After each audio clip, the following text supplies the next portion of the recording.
Welcome to Honey Bee, real stories of love, lies, and betrayal, where every truth stings. Let's begin. My name is Robert. I knew I was finished fighting for my marriage the night my wife said something at dinner that I'll never be able to erase.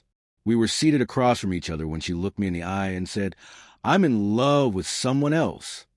In that exact moment, something inside me switched off. I didn't argue. I didn't demand answers. I just knew it was over. I signaled for the waiter, settled the bill, rose from my chair, and walked out of that restaurant, leaving her there, stunned. She hadn't expected that, but it was what came afterward that truly defined everything. When I look back on my marriage with Susan, what still amazes me is how silent the collapse was. It didn't break apart in a single blow. It wasn't explosive. It simply withered, quietly, slowly. It was like watching paint peel from a wall. At first, you don't notice. But eventually, one day, you look up and see the entire wall dull, lifeless, stripped of color. We had stopped being husband and wife long, before either of us admitted it. Yes, we lived under the same roof, ate at the same table, even slept in the same bed. But intimacy had vanished little by little. We had become nothing more than roommates. Some days we barely exchanged more than a handful of words. And when we did talk, it was about bills, errands, or her schedule. Strangely, we never fought. But that wasn't peace. It was indifference. And that is worse. Silence in a marriage that once held love feels less like calm and more like a slow death. It hit me one day that we hadn't even touched each other in months. I had grown numb to the emptiness between us. But it wasn't always that way. That was the part that hurt. We had once been deeply in love. I had once felt like her person, the one she leaned on, the one she chose. But over the years, the bond holding us together thinned until it snapped. And neither of us made the effort to tie it back. So when I say our marriage was long gone before she confessed she loved another man, I mean it. That night at dinner wasn't the beginning of the end. It was simply the moment I stopped pretending there was anything left to save. When Susan and I first met, I was in my late 20s, focused, steady, working a solid job at a well-known agrochemical firm. She was the type of woman who spoke about her dreams with conviction, as if she could already see them coming true. From our earliest conversations, it was clear she had mapped out her future. She wanted to build a wellness retail brand, and she had every step planned, from the products to the branding to the kind of atmosphere she wanted for her customers. But beneath that confidence, she admitted she was struggling to get it off the ground. She'd applied for funding, pitched her ideas, even tested them on a small scale, but nothing was gaining traction. She simply didn't have the capital.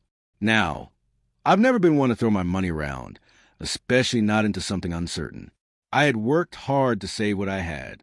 But one night, listening to her speak with so much passion, I surprised myself.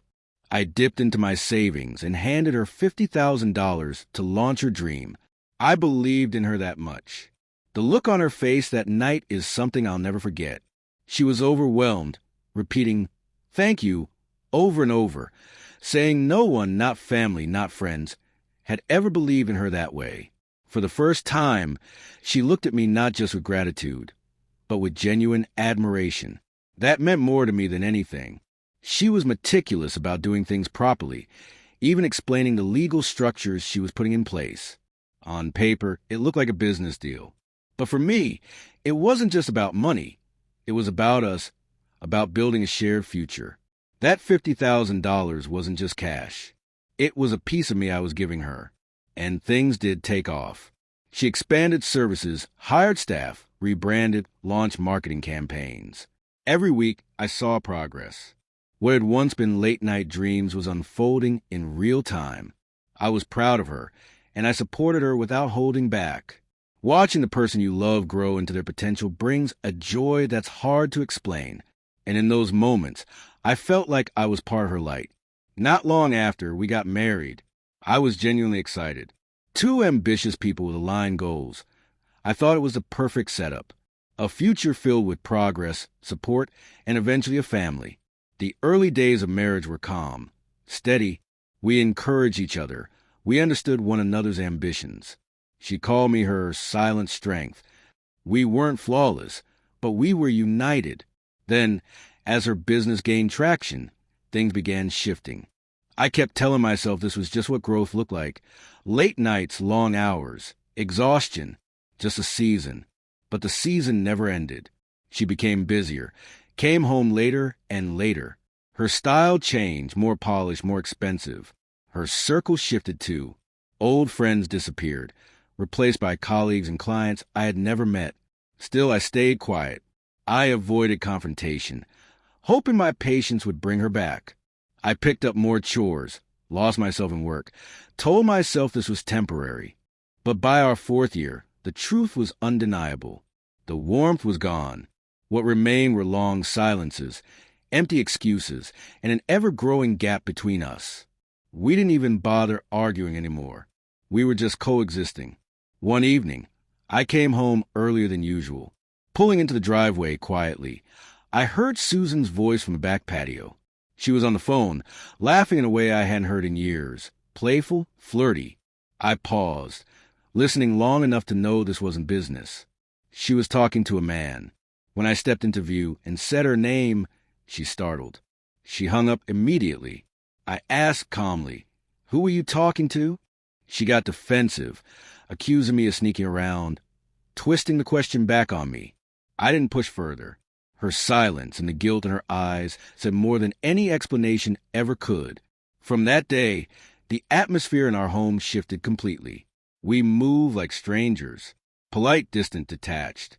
But inside, I couldn't stop replaying that call. Even then, I didn't end it. I told myself maybe we could still fix things. Maybe we just needed to talk. 2 months later, I asked her to dinner at one of our old favorite spots. I hoped the familiar place might spark some memory of what we once were. The drive there was quiet. She kept glancing at her phone, smiling at messages. At the table, she barely looked up, busy texting, distracted. I tried to make small talk about her day, about work, even about old memories. She gave clipped, hollow replies. Eventually, I went silent. Finally, I told her why I had really brought her there. I admitted I missed her, that I felt us drifting. I asked if we could find a way back. Every word came from my heart. I hoped it might open a door. Instead, she leaned in, lowered her voice, and confessed, "I'm in love with someone else." I froze. I didn't ask who. I didn't ask how long. I didn't even ask why. I just nodded, sipped my water, and said, "Good to know." Because in that moment, none of the questions mattered anymore. That sentence wasn't the beginning of the end. It was a confirmation of what I had known deep down all along. I paid the bill, stood up, and walked out. I didn't look back. That night, I lay awake staring at the ceiling, mind spinning with questions. Had I been blind? Had my patience been foolish? Were all those years just wasted effort? By morning, the answer became clear. Susan packed her things and moved out, straight into the life she had chosen with someone else. And that was fine. At least I had clarity. I picked up my phone and called my lawyer. I told him I needed a divorce, and I wanted back the $50,000 I had put into her business. What had once been love-fueled support now had to be treated like what was a financial investment. If the relationship was over, then the business tie was too. The paperwork moved fast. Within days, Susan was served with divorce documents, and her company was hit with a demand for repayment. Not long after, I got a call from an unfamiliar number. It was him, the man she left me for. He pleaded with me not to pull the money, said it would destroy the business. He asked for more time. I cut him off cold, told him never to call me again. I made it clear that if he ever tried, I wouldn't be as calm the second time, and then I blocked his number.